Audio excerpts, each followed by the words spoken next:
omukulu Robert Kyagulanyi Ssentamu, former presidential candidate, milioni 2 pakava mu Kalua maze emyezi 2 nga yekukumye ku weekend yayiseemu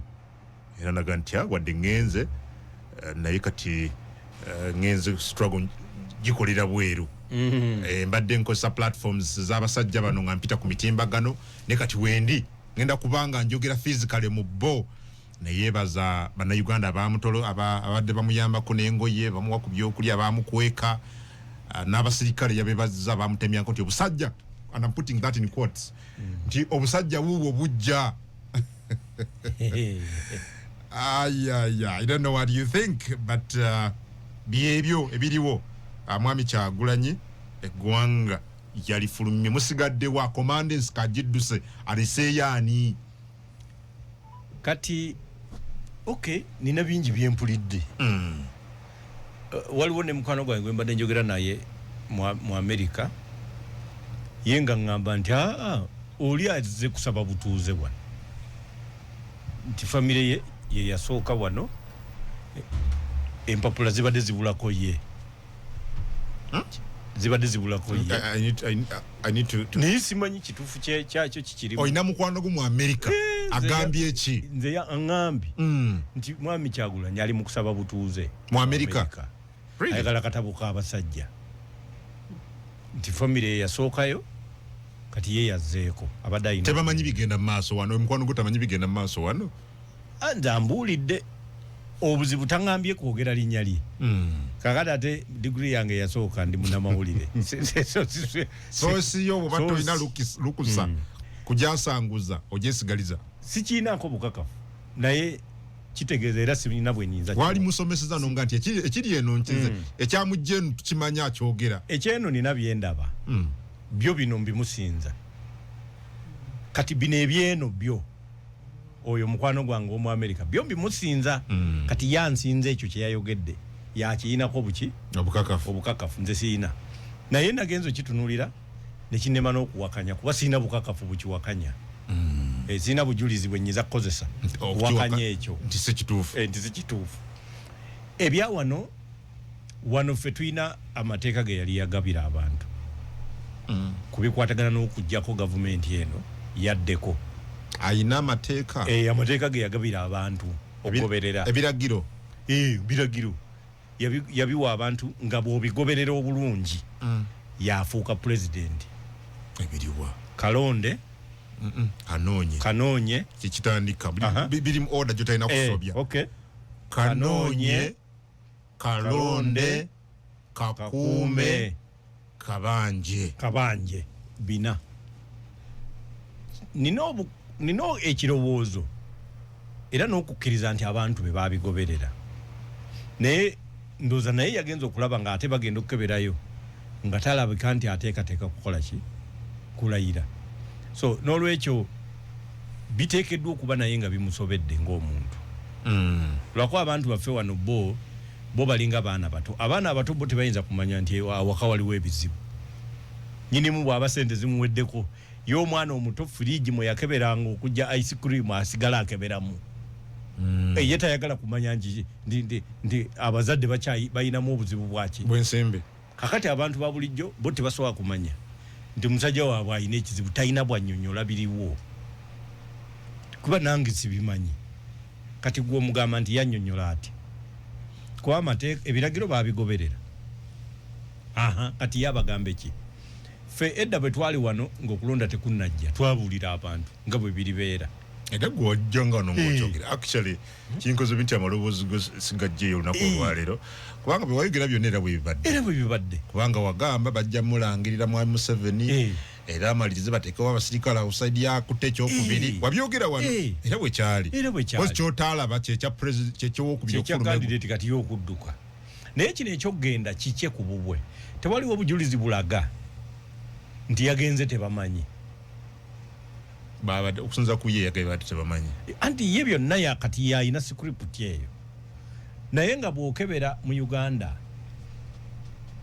Uganda tosobola kukozesa kisaawe kya Uganda kyonna yadde ensalo nga tebamanyi nti ogenze. tetuzanyira nnyo ku ggwanga kulowooza especially ng'oli ku level ya presidential olaba omuntu owa bulijjo kasita fingerprint yo bagiflashinga nebeera mu byuma woogiteeramu wonna oba busiya oba malabba oba ntebe bamanya nti ono ne oba oyambadde masiki kakati tuleme kuzanyira ku bannayuganda bamanyi eggwanga lya Uganda we lituuse mu byokwerinda naye nga kirowoozebwa nti babadde tebamunoonya waliwo ababadde bagamba nti waliwo abasirikale abaali bamukuuma be baatadde mu standards unit kisoboka gwe bw'oba n'omukuumi mwami Kungu deploying entity erina okuba nga efuna ripooti ku byokola buli lunaku okuva mu ye kati waganira wonna okugiba waaba avudde mu komandi ekyo ebeera disciplinary action si bino nti byakumenya mateeka gano mu mateeka era eyo police standards unit yeekwasisa mateeka gaki ga service ng'abapoliisi so era bano abantu nze mbalabawo waliwo n'abasajja baferefere babeerawo ne babawaayo obukulu obusajja obubakuuma nembasekerera obwo obusajja buba buli mu kukola ripooti buli lunaku era itinerary bagigaba nti omukulu buli lwava wano akyama mu javaazi n'alya emmere n'agenda wano n'akola bw'ati tobakuna bulamu buli private tetulina kati ffe tetubyagala ebyo birina kugira ku ofiisi gy'oba olina nga tolina ngeri gy'obiwona naye olaba omuntu nga talina ofiisi n'abyetika n'akalakalana n'obusajja akati ebenze zibisobola saagala babeera waka ne bakuuma kiki ekyamutanudde okuva mu ggwanga mbeera ki eyo nze simanyi ye ayinza okumanya naye ffe byetuteebereza era tewabaddewo kiddaku kati abadde azzaako ki kubanga oli omusajja agenda kulayira mu gwokutaano naye agenda kulayira ate tasobola kwekalakaasa mugaana kulayira kati oyinza kumubeezaawo azzeeko ki talina kyayinza kugamba bantu so ebyokugamba abantu byadde bimuweddeko biggwawo mwami Kungu biggwawo kati abantu be bonna beetegese kugolola masuuti abayitamu bagende balayire ku bifo byabwe era funere vira ddala waggulu paka wansi ye mwetegefu okulonda leader wa opposition ebyo byangu era kati ali mu kasenge jjaake kuba leader wa opposition omulimu gwalina okukola agumanyi struggle teweddeewo olwo anti kati kisinzira gwe kyoyita struggle oli komanda struggle etya ey'okukyusa gavumenti olwekyuse olwekyuse gavumenti kati ekyuse eyo yenyini ye struggle otegeeza kini eyo ye struggle tewaliyo kintu kyonna kisukkaawo kakati olaba ffe bannabyabufuzi otutunuliranga nnyo buli omu n'omutunulira mu background ye ffe bannamateeka ebyobufuzi naffe tubitegeera mu ngeri y'amateeka bw'olaba abasawo kati bw'oyita wano member wa parliament naye nga musawo by profession bw'ajja wano ayinza okwogera health system eri wansi naye abitegerera mu ango yaki yabusawo omusomesa gwe gy'oyita omusomesa nga member wa parliament oyinza okulowooza nti eggwanga lyonna liyimiridde ku busomesa ne bw'omubuuza ku bikwatagana ku transport era akubuulira abasomesa tebalina mmotoka kakati ye buli kimu akirabira mu ango yaki yabusomesa kati ne bano eyo creative industry buli kimu bakirabira mu eyo ango yabuyiiya so babeera bayiiya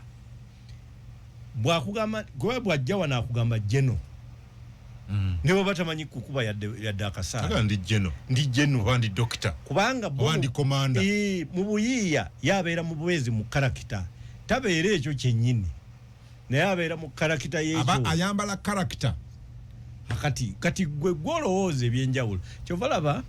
nti era bafuna obutakkaanya nti gwe wooyagalira ennyo okumukaka nti gwe gundi tutwale omusajja tumugobe nga bagamba naye ono akolera ani kubanga bo bamugoba era bo tebakukkiriza omukulu waabwe butamuyita pulezidenti kuba ye yafuuka dda kakati gwe buli lwoleeta ennyo ngo okakamba omusajja tutekewo ebimugjawo nga bagamba oyo mumukube mu ttooki ayinza okuba si waffe waliwo gwakolera so bali bo babeera mu karakita ayambadde atula mu karakita najjulamu wano mwami Kyagulanyi yayambadde karakita ali mu karakita gwe tomulabangako nga alina n'akatebe ng'aka pulezidenti gwe katoyinza obutamuyita president n'obeerawo era ne womuyita honorable abawagizi bakugamba lwaki omuyita honorable omuyita president ofa lwaki omukakkanya gwobeera olina gwokolera okitegeera so kitegeeza nti ffenna background zaffe bannabyabufuzi mwetutambulira mwetutambulira era omukulu mwatambulidde era ye struggle waliwo kintu kyanjawulo kusingako awo tewaliwo kintu kyanjawulo kusingako awo kati yaga ajja kudda mu kaseera konna ajja kudda ku kaseera akatuufu so byadduse wano binaaba bivuddewo ejja kuba script ndala kakati ejja kuba script ndala eno ne script era ayinza katunda script endala waliwo endala era ayinza okudda ng'okulayira kwa President Museveni kuwedde ne balangirira nti amaaso galade ku 2 ennaku z'omwezi bweziti era ne bamulinda ku kisaawe ate no gavumenti erina buzibu yo kasiteera banga tokomyewo kulemesa kulayira ng'oyagala kukomawo ng'okulayira kuwedde bayinza n'okuwa obukuumi obukutambuza n'ova entebe ku makya kubanga abantu baffe aba Uganda nga bwe bamanyi baba basobola okukulinda kati bwe bakulinda ova entebe nga Haji Ssebaggala bwe yakomawo n'otuuka ku makya ssaawa 4 ne bakuwerekera n'otuuka eka ssaawa 6 ogw'ekiro n'okikuba n'odda ku toopu era n'obeera ng'oli president wadde nga yalayidde jjo ye yafuuse ddala president oddayo mu karakita ey'obwa president oddayo mu karakita ey'obwa president so ebyo ebintu abantu baffe balina okwegendereza nti ffe balooya bwe tuba tukola ebyobufuzi ebiseera ebisinga tubizanyira mu nkola ya bwalooya abasawo mu byabusawo ne bano aba creative industry babeera mu karakita nebeera nnyo mu katemba anti kuba era yeyo nabo kye bakoleramu honorable Mbide ebbago obetteeka ku copyright abayimbi lyebadde bamaze ebbanga beetaaga bagati baagala kufuna mu music waabwe baagala kufuna mu art waabwe kyaddaaki olunaku olwaleero parliament ya Uganda esobodde okubeera nga eriyisa last week bakola balireeta ne balisoma for second reading debate netandika naye teyaggwa because quorum yali tewera naye olunaku olwaleero ababaka bazze mu bungi era okukakana parliament ng'esobodde okubeera nga eriyisa nayagadde nkuzanyire katono nnyo ku maloboozi wano ku bimu ku ebadde mu parliament olunaku olwaleero kalalika n'omukyala Anita Among obeere ng'omuwulira. In a special way I want to thank all the members of parliament, and one thing I want to tell our good friends there was no ill emotion, no ill motive on delaying the bill. Now the bill has passed. So will you continue making noise out there? You can now go and make noise that the bill has passed, and we are not ignorant. We have students and teachers from your Speaker of Parliament, Mchala Anita Among, again, I'll just make this analogy. I manufacture a car for purposes of selling it. But because I manufactured it for purposes of selling it for the public to use, we cannot argue that I should be able to access that car without paying for it. Now this copyright is that property. It is what the artist has made. And he has made it for the purpose of the public using it,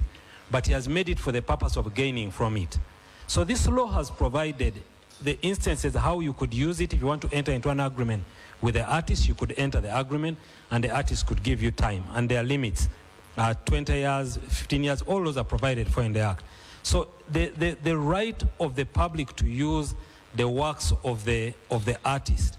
are regulated by the law. It is not that when they produce the music, you are at liberty to use it for your benefit, for your commercial benefit, without them benefiting from it. So yes, it's provided for. If you want to use it, you can agree with them. If you want to sell it, you can also agree with them on how you can sell it. So we need to look at it as the property that this copyright is the property of the artist and you would like to use that property, how do you want to use the property? This is a house, they don't clap. Place. So yes, the way the law is structured, the way the copyright law is structured, it is alive to the fact that the artist would like to sell that product. But how do they sell that product to the public? That's what the law is trying to regulate. And Christine, you also have an option. If you do not want to enjoy the product, then you decide not to. But if you want to enjoy, you must be able to pay the owner of the product. You get it, eh? Again, katunonyo. Find out, does one have to register a copyright? No, I am asking, I'm not asking you. I'm asking you. You can register Not a you copyright. Can. You must register. No. The right. Your The right, because that is okay. But whether I've registered or not, I am the copyright holder. Yes. Yes. But And whether I've registered, Madam Chair, as a creative. Madam Chair, and whether I've registered or not, I am protected under the law. Yes. I'm protected under the law. Kale kansembyeyo kano jagadde kutema mpanji tuulize Bundle of again. rights are different. You have musicians, you have artists, you have now new groups called TikTokers, you have YouTubers, you have bloggers, you have all manner of people. And to say that there must be 30 crafts, to say that there must be 30 to create a collecting society for a bundle of rights is wrong. Because that means that if there are only 3 who do that activity, then they can't be paid. So we are saying any group of persons who intend to operate will apply and register, so long as the registrar shall not register more than one group for each bundle of rights. And whether they are 5, 10, 100, that's one bundle of rights. And therefore that proposal will create a challenge for the artists, especially if we want to write a law which is going to surpass time. Well, tukomyewo ebyo bigambo by'omukulu Kiryo wa Kiwanuka Ssaabawolereza wa government oba Attorney General nkuzanyidde bya speaker honorable njagadde tuteme empanji goli munnamateeka ensonga ya copyright ebbago liyise. I don't know what you think about it. Ebbago ddungi sinali kabeera lyonna naye ebbanga lyonna ekiyitibwa copyright and other neighboring rights kiba kyetaagisa okubeera n'etteeka. Mu Uganda twali tulina etteeka lya 26 naye nga balaga nti tiriri nnyo ly'amaanyi. Kyenjagala abayimbi bano bategeere nti kati wagenda kubaawo ebirala. Ffe mu mateeka tulina kye tuyita doctrine of election. Eyo egamba nti whoever accepts a benefit cannot do away with the burden that comes with it. Nze siri muntu atera okujaganya ku buli kintu. Ffe nga balooya nze bwondeetera omusango kuwolereza ate nsooka kusoma nnyo mpoza y'oli nti singa mbadde oli nyinza kukola ntya kati mala kumalayo bukodyo bwe bwonna nze nendyoka ntegeka omusango gwaffe. Kakati waliwo ebigenda ogenderamu. Wano mu Uganda omuntu abadde agamba bugambi nti yayiyiza oluyimba neefuuka copyright. Naye nze bw'okindeetera nga waabidde radio nti obadde olina copyright ekoze infringement oba egiyingiridde tewagiwadde. Kakati ffe tulina kye tugenda okusumulula. Abamu muzuukuka buzuukusi n'okuba eddoboozi nga siriryo nga liri mu kyuma n'okuba n'oyiya ekintu nga kirimu artificial intelligence eyo bando nga siyiyo n'obikozesa n'obigatta gwe n'oyimba mu buyimbi. Kakati tuba tugenda kwakira mu kooti okususumbula n'okujjako gwe ebibyo n'ebitali bibyo nga naawe tolina rights zibadde zibikozesa. Ekyo kimu. nti temusoka kujaganya naye kino ekikoleddwa kitegeeza nti mugenda kuddayo mwetegeke bobe nnyini nabo bobe nnyini ekyokubiri wagenda kubeerawo very strong compliance requirement for taxation nammwe kati mugenda kufuna ensasula y'emisolo etabaddeewo ate kati tikijja buzindi mufune bufunyi badde manyi gavumenti ebalwaniridde finally kumbe naye ina weefunira business egenda kuba kakati gwe bonaabo oyagala kuwuliriza Kungu FM ogiwaabire nti teyasasulidde luyimba lo nga yalukubye oyina byogenda okukakasa bingi ffe kakati katugeze mu taekamu land law kati olwaleero tokyayinza kuguza nze ettaka n'otasasula musolo kati obwo obuguzi ne buba nga bustandinga mu mateeka kakati bijja kuba weebiri abantu baffe mutandika obimanya ebimu tujjanga kusasulwa busasulwa nga balooyo bibabuulira naye osanga omuntu ng'ayimbye oluyimba luyitirivu nnyo ayambala n'ekigoye nassako n'ebigalubindi nga talaba nakulaba naye nga si ye yaluyiiya kakati eyo copyright oba neighboring right gwe gyoyina ebaayo abayimba ebaayo ba vixen abo nabo bagenda kutandika okufuna ebibakwatako ebyabwe so tugenda kutunuulira ebintu bingi tebigenda kuba byabayimbi mwekka naye twagala kakati nammwe mutegeere nti neighboring rights eziri mu kintu ky'oba okoze eyo gyayise bando n'ebirala birina okuteekebwako respect emala bino ate kino ekya media houses kati baga tulina basasula kyenakugambye doctrine of election toyinza kufuna if you want to accept a benefit you should carry the burden that comes with it gwayiyiza oluyimba oyagala kululeeta ku Kungu FM lumanyike kakati ogenda duleeta otya nga bungamba ndeese oluyimba njagala bambi olunkubire lumanyike nsasula ssente so kitegeeza waliwo bekigenda okufiiriza for example abayimbi abapya abato abayimbi upcoming artists mmwe bubakeeredde mmwe muyina kudonatinga there must be an avenue for donation of your music kubanga ne media houses zisobola okuba munange era kati mugenda kufulumya gundi bufoomu nga oluyimba okukubibwa oli ayina kubanga amaze okusayininga ka donation form mbawadde ye akawaddeyo kati mugenda tandika obuba sayiningisa wega tukube ennyimba zo sayininga nti bwereere ekyo kiri kigasa ba musicians ab'amaanyi ate naye olaba nabadde ne Eddie Kenzo olunaku olwajjo n'agamba nti kiyinza n'okufuuka ekyobuwaze eri media houses okola ki okusasula sente zino kubanga bakwasiza ku license ndi mbadde nsasula license omwaka tugeze yakakadde kamu kati nga engeri gy'okuba ne music yongerako emitwalo 2 eyo gye bagala kati tegeza gw'omuyimbi newonanga tuyagala nnyimba zo obanga oyagala zizanyibwe for free already media house ebimaze okukola ki yamaze okusasula kati mwami Kenzo ye kyatategedde asobola okuba nga asanyukidde etteeka lino naye nga ligenda kwonoona kussa wansi Ugandan music tugenda kuddamu okufuna lingala tufune music ave Kenya tufune aba Nigeria tufune ave Tanzania amapiano South Africa amapiano nga tekyali amalira budde ku bana Uganda ani azirina ezo ogenda kuwulira nga media houses zizzeeyo okukuba music atali protected under the Copyright Act so tuteekeddwa okusooka obutasanyuka nnyo tusooka ate tulowooze ngeri ki music yona abadde awambye tubadde twagoba lingala wano nga balanga omuyimbi nga mukongo naye nga olina okuba obulango bungi bw'oba totaddeeko nti oba Chameleone oba Bobi Wine Bebe Cool be bagenda okugulawo ng'abantu era oyinza obutaweza so naye kati kigenda kuddayo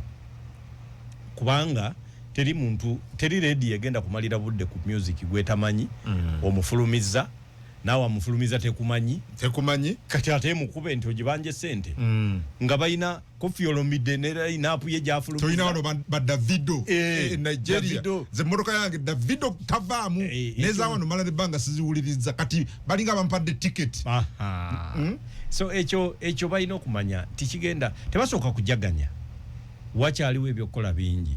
kubanga omuntu wa wano kati ayiyo oluyimba ye yenyini yakyayagala emikutu girukube asobole okugenda ng'atambula mu byalo bamumanyi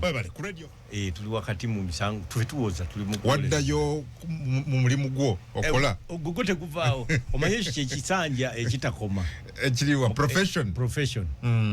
era abantu bosinga okulaba nga babonaabona manyi mu Uganda muno waliwo mukwano gwange yambuuza naŋŋamba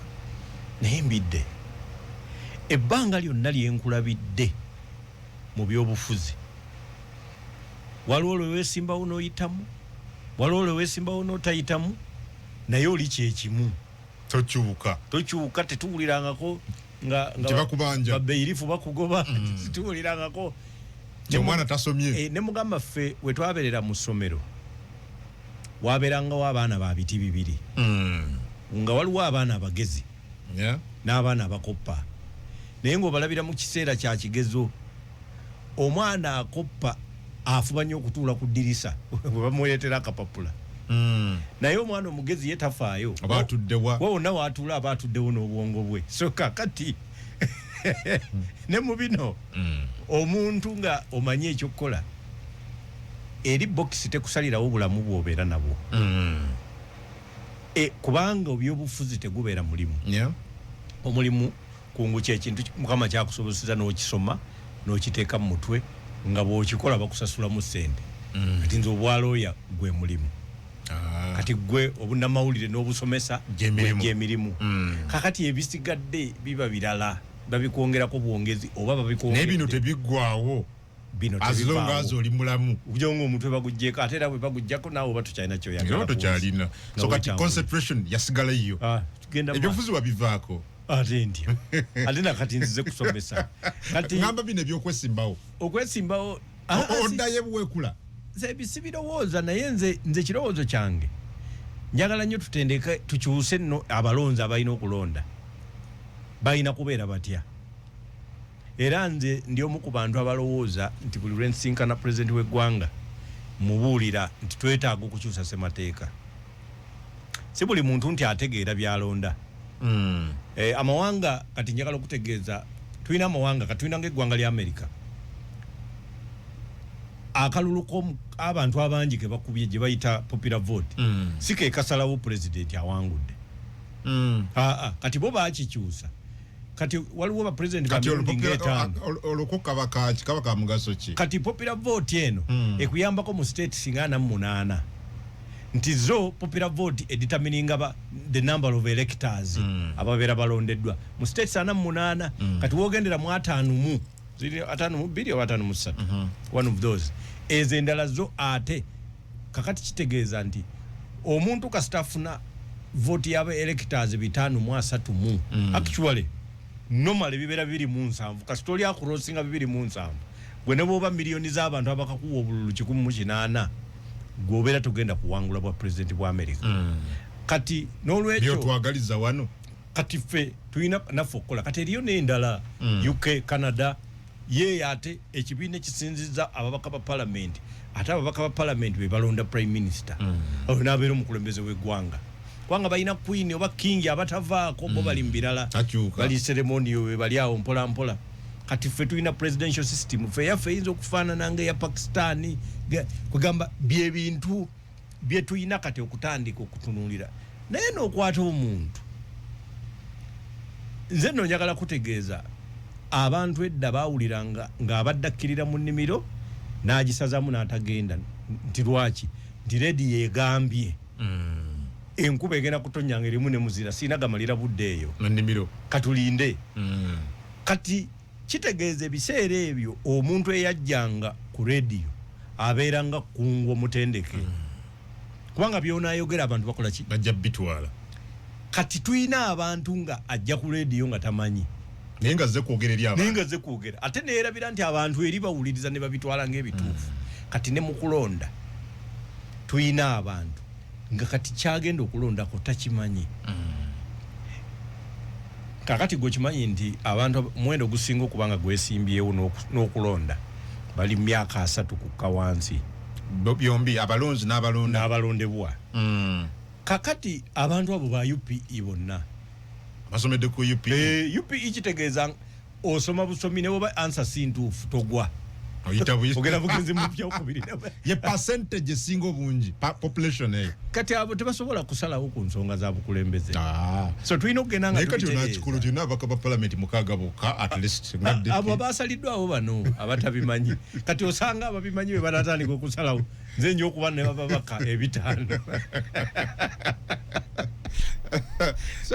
ensi bwezi tebezikyuka ne mu America okukola ekyo baamala okufunayo ku muntu atamanyi kyakkola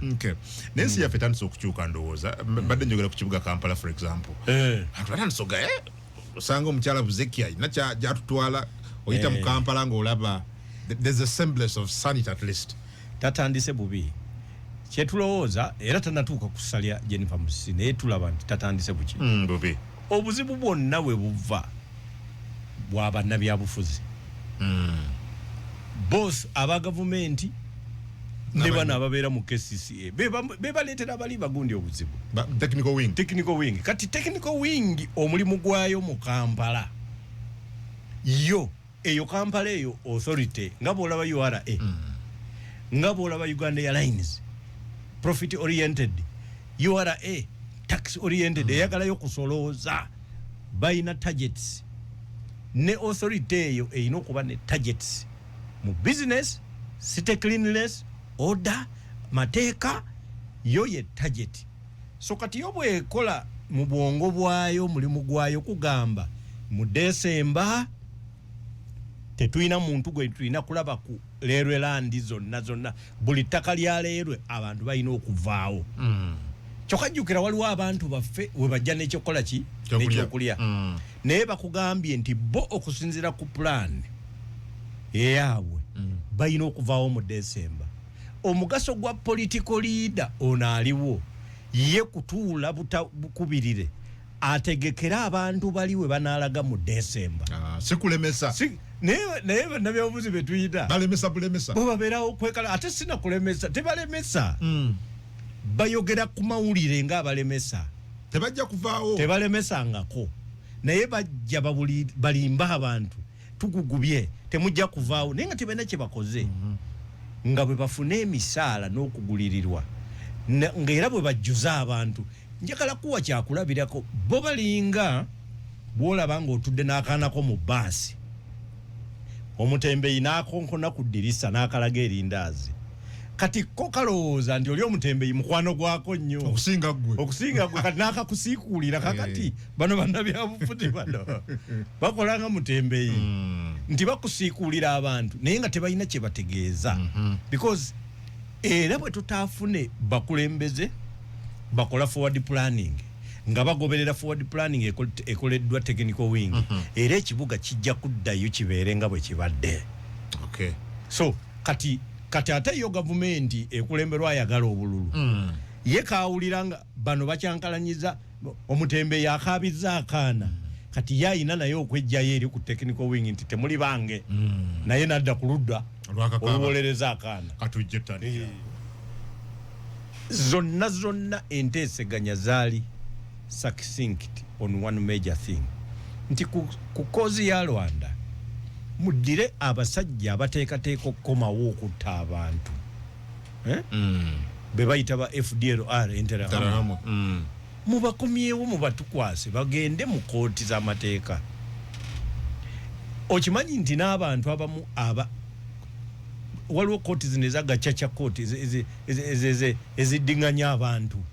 zaasala emisango miyitirivu nnyo n'okusinga ICTR naye babagamba nti mubakomyewo bayingire mu sisitimu y'amateeka ey'eggwanga muleke okubakwasanga emmundu okubakozesanga mercenary forces okubayambako kuba eri beeyongera nakisomesa wano beeyongera omulimu gwe baamaliriza mu 94 wano ne badduka eri basangayo abantu abafaanana nga be balina okutta era beeyongera mu maaso nobakola ki mubajjeeyo naffe tujja kuba tetukyalina konsaani nnene na bintu byammwe nga Congo naye ebbanga lyonna America oba abantu abayingira mu nkola ye Congo mu nteeseganya za DRC ekintu ekyo bakibuusa amaaso teriyo ggwanga liyinza kukkiriza nga waliwo abantu booterese ng'oli wa ku muliraano ng'ebbanga lyonna bateekateeka kukomawo kuntawaanya n'olowooza nti eryo eggwanga teribalowoozaako nti lizinga mikono lirina okusula ne lizuukuka nga berirowoozaako kuba byerimu ku bizibu byalyo kati eggwanga lya Rwanda ekintu ekisingira ddala okuba ekizibu kyalyo be bantu abo kubanga kati bandibaddeeyo nga bafuuse ba refugee tewandibaddeko abayinako bizibu naye it is an armed group ate nga kakati eyina joint partnership ne jerya government so kakati ne bwobeera gwe okuba secure ekyo tusobola kikkiriza kakati ffe singa wano obusajja obuli e Congo bwani obumbuti ADF singa ADF efuna enkolagana n'eggye lya Congo tetusobola kubafuna ne territory kuba mirembe so kakati America ekyo kigiremye okulaba ne European Union kubanga kakati muli mu kuteesa European Union yo yennyini zo yateeka sanctions ku bantu nga 31 aba Rwanda mu mwezi ennaku z'omwezi zaali meka ziri recent omwagendedde because batadde ku Jeriona ne bana bamaja abana mu America yabataddeko European Union neteka kwa 31 kakati ebyo ebikola ebyokuzanyazanya kati kiringera umanya America nayo etandise nekola ebintu oluusi byesitegeera omukulembeze ekisooka oyo mwami Trump yakolanga campaign ng'alaga kibi nnyo okuyingirira eddembe amawanga amalala era sijja gayingirira era n'avumirira banne bonna nti babajjeko tebabalonda kubanga boonoona ssente za America nga bayingira mu biki mu ntalo ye kennyini kaakati yakoze omulundi gumu n'akwatagana ne Israeli ne bakuba Iran Khamenei ne bamukuba luli ali Venezuela jukira Khamenei omukuba wakati mpulira baagala ceasefire naye Khamenei bw'omukuba waaliwo structural arrangement ey'amagye ga Iran eyatandika kasitabalaba omwaka 2003 nga system ya Iraq ekurambolinze by what they call decapitation ne bagamba bwe mubeera ne system ya commander in chief kasita bamukwata ne bamusalako obulago bwe pa nsesanawo full command yeyo nebekoze eki esanye ng'Libya bagitwala butwazi ng'Libya bo bakitunuulira ekya Iraq era omusajja General Ali ye n'akistudinga n'ayingira essomero strategic studies n'asoma omwaka 2007 n'aweebwa obukulu okukulira eggye lyabwe ye kye yakola n'atemamu eggye ly'eggwanga unit 30 Iran naye nga buli unit eri autonomous yemaliridde eyina command eyaayo eyina emundu ezaayo eyina flotilla ships ezaayo eyina ebiragiro ebyayo yebyewa nga asobola yekka okukyusa ekiragiro ekyo ye Khamenei kati bo baakolerera Khamenei bw'abattiddwa what happens bo kyekyo kye baakolerera kati kasita Khamenei yattibwa waaliwo enveloped decisions zonga directives zagira mu envelope bw'owulira nti afudde nga muzisumulula zigamba zitya attack kakati tuyina ensi 31 mu Iran emu paka nga Khamenei azzeeko aziyimirizza okukola attacks teriyo muntu ayina buyinza kabeere vice president kabeere president waabwe kabeere judicial system agikulira tewali ayina buyinza buyimiriza end of the units kuba ziri autonomous okujjako Khamenei kati ate bataddeko omwana naye mumukubye tewali amanyi oba mulamu oba simuki oba mufu naye tanyega kati kitegeeza teri ayinza kukola ceasefire gye mwagala kati America byebyo byekola erinnya omuti gw'omuyembe naye ng'enoonya micungwa bw'ogigamba nti ekyo tekisoboka omuyembe teguyinza kubeerako micungwa ng'ennyonnyola yensonga lwaki nzikirira kati bye baliko mwami Trump eyenkola ffe wano mu Africa eyinza okuttisa abantu ne bamalawo n'olwekyo tulowooza nti ezo bakola nsobi balina okwesitayiringa kiri President Kagame kye yayogera n'agamba nti tusobola okujjawo yakiyita defensive mechanisms singa DR Congo yekomitinga kubiyasuubiza gwe lwaki mu buli talks ekyo kibeeramu ekya FDLR ate bakikkaanyako kubanga bakimanyi nti gyekiri lwaki America tebatunulidde nnyo DR Congo eno kati America problem yayo etunulira resources kati yo kasita yafuna agreement nti kati kubanga mu ntandikwa ey'obukulembeze bwa Trump buno obwokubiri bo baali batunulidde nti okufuna access ku resources eza Congo omuli lithium n'ebirala nti bayina kukolagana neze bayita constructively engaged states mu protection eya DRC era nga omwo mwe mwali Uganda ne Rwanda nga balowooza nti bwe bakwatagana n'ensi zino ebbiri bajja kufuna access ku resources ezo kakati yo Congo obuzibu bwayo yeringa malaya kakati malaya yayina ekyokulwanyisa kimu kyokka nti ne bwaba yalinye boda n'akizuula nti sente ezo giwa tazirina kyayina akimanyi ekyokulwanyisa atambula nakyo kati yo Congo abakulembeze baayo bo eby'omu ttaka eby'obugagga bo bye batambula nabyo era ye bwe kyebateeka ku mmeeza mujjana kife tulina ebyaffe kati bwe yatuula mu America ye yawaayo obuwi buli kimu gwe toyita mubali owekitiibwa nze kasitonkuuma twala bino bwazabiyita UN neryoka ekola obubaddi bwayo nekola kugamba nereta peacekeeping forces tezikola ziteekawo buteesi kasaako wezisima ebyobugagga militias nezikula nezeeyongera okimanyi nti buli kyalo kati kyali kituuse ekiseera nga kiyina ejje lyakyo naye mu Congo DRC naye nga eryo ejje likuuma basima obunyonyi bubuukayo bubuusinga nseenene tewali nguudo katwala bino ne katwala bino kakati njagala okutegeeza omukulu oyo alemereddwa okukulembera eggwanga naye kati agenda agaba biririmu bamukuume Rwanda eri mu kaseera akazibu kuba batiisatiisiza okujja n'abasirikale baabwe Mozambique nga bagamba we cannot have our forces there nga tulina funding but also nga tuli nga amagye gaffe gali sanction gateekebwako envumbe ziteetaagisa naye ate nga kati njaga kutegeeza aga amagye bwe bagajjayo ne bajjayo ne protection ya Central African Republic oyinza okulaba ng'ensi zino zonna zizzeemu obutabanguko kuba bagenda okugateekayo ekyamazima abayeekera baali babuzaayo weeks 2 okuwamba Mozambique n'olwekyo ate nga SADC process ey'okudeployinga yali banoonya stamp waliwo notataddewo stamp nga bikyaganye ne bakola bilateral assistance eyo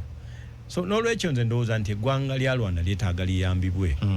European Union ne US baddemu batunulire ensonga eza defense system yaabwe batunulire ensonga z'obuzibu bwa FDLR bwe buggwawo ne basigala nga bakyaliyo aho tuwulire sanctions nga zitandika okay finally still twalabye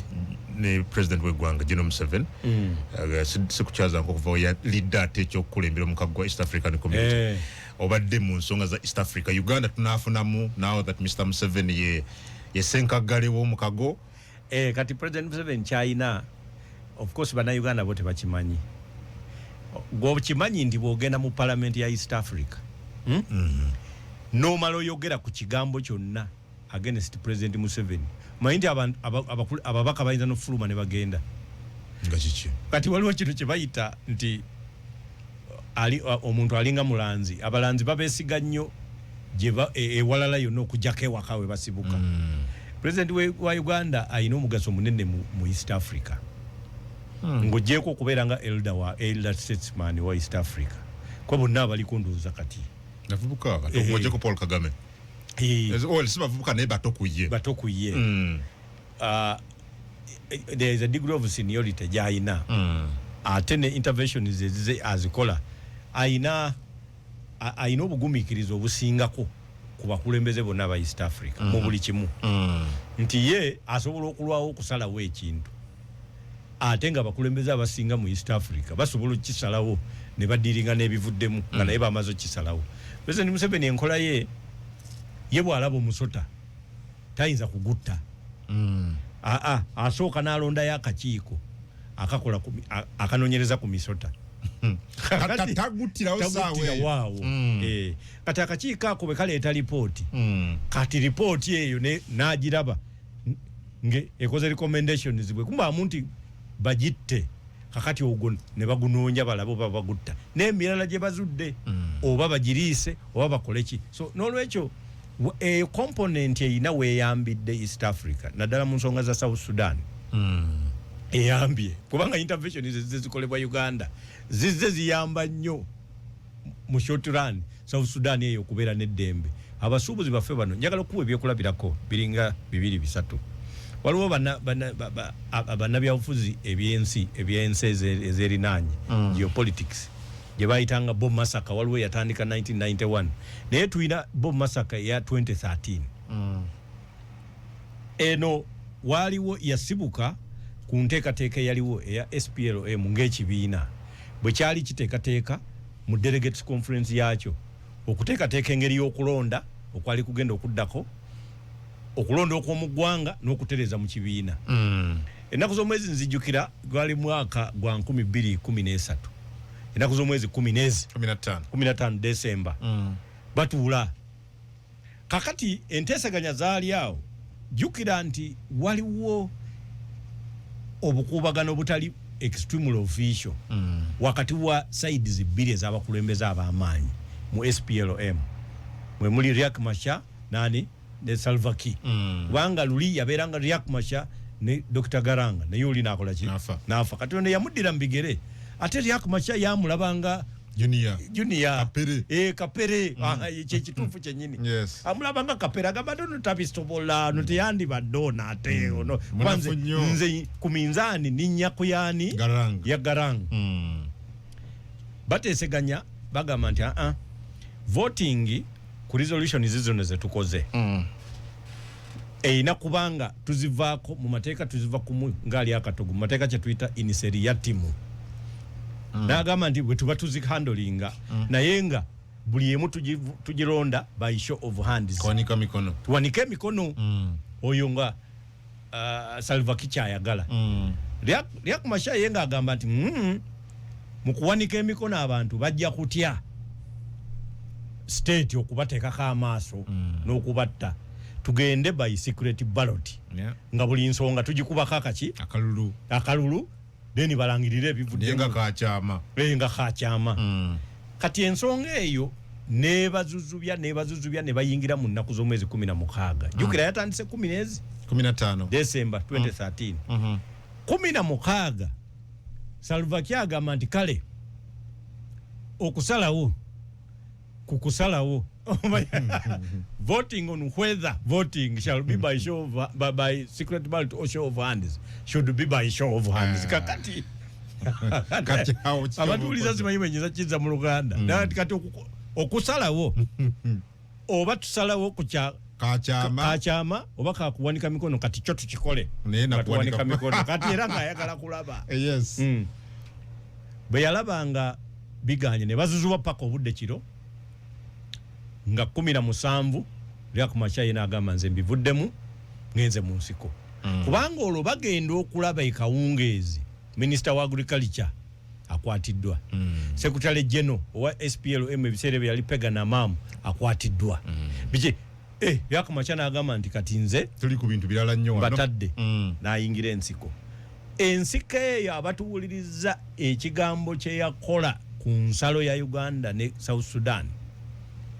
wano amanyi abantu baffe balina kye batamanyi eriyo abasuubuzi wano katugeze abasuubula ebiri perishable ab'ebimuli ab'ebyokulya ab'emboga waliwo abasuubula ebintu ng'ate babikola nga bya bbeeyi kati ng'ebimuli biba bya bbeeyi omanyi ebimuli bisobola okugaggawaza mu nnaku nnya n'okwavuwaza mu nnaku nnya anti byo osobola okutegeka kago aircraft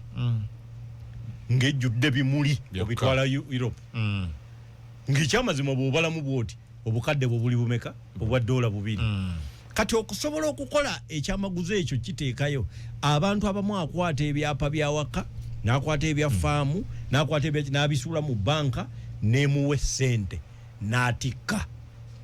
singa omala okuba ng'otisse bwoti eba esituka ne bakugamba nti bibadde egenda Dubai airspace ya Dubai egaddwa kubanga Iran ekubyewo my brother ezo sente ziba ki zifotea kati omusuubuzi yenna okufiirwa akakadde ka $1 ne bamukubira bukubizi simu nti ebadde ebuuse zeewo so kyekyali ku nsalo wano abantu kyekyali ku nsalo ne bafeyintinga era yali intervention ya government eya Uganda okutuma amagye gakole zones gakole escorts gakole eziyingiza n'okufulumya abantu ate n'okuprotectinga government ya South Sudan immediately kyekyayamba abasuubuzi muna Uganda omuyaba yababina abatabimanyi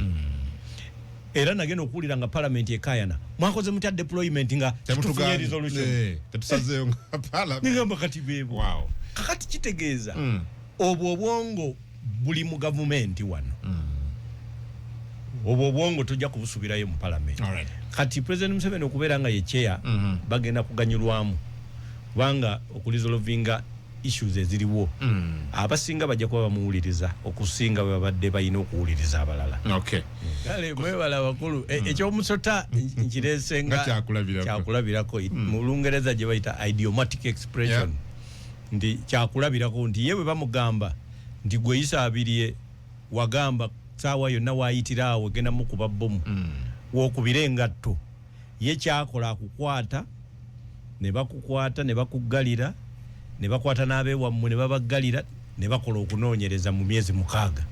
nawe banasanga nga tikyali kituufu nga bakuta so n'olwekyo ye ebibye bibeeramu okunoonyereza naye actingirawo kyemategeeza tukweyanza Dr. Webala Kaddi amin olunaku olwaleero tutambudde bwetyo mukama yewe tujja kudda mu wiiki ejja ne Honorable Mbidde saawa zeeze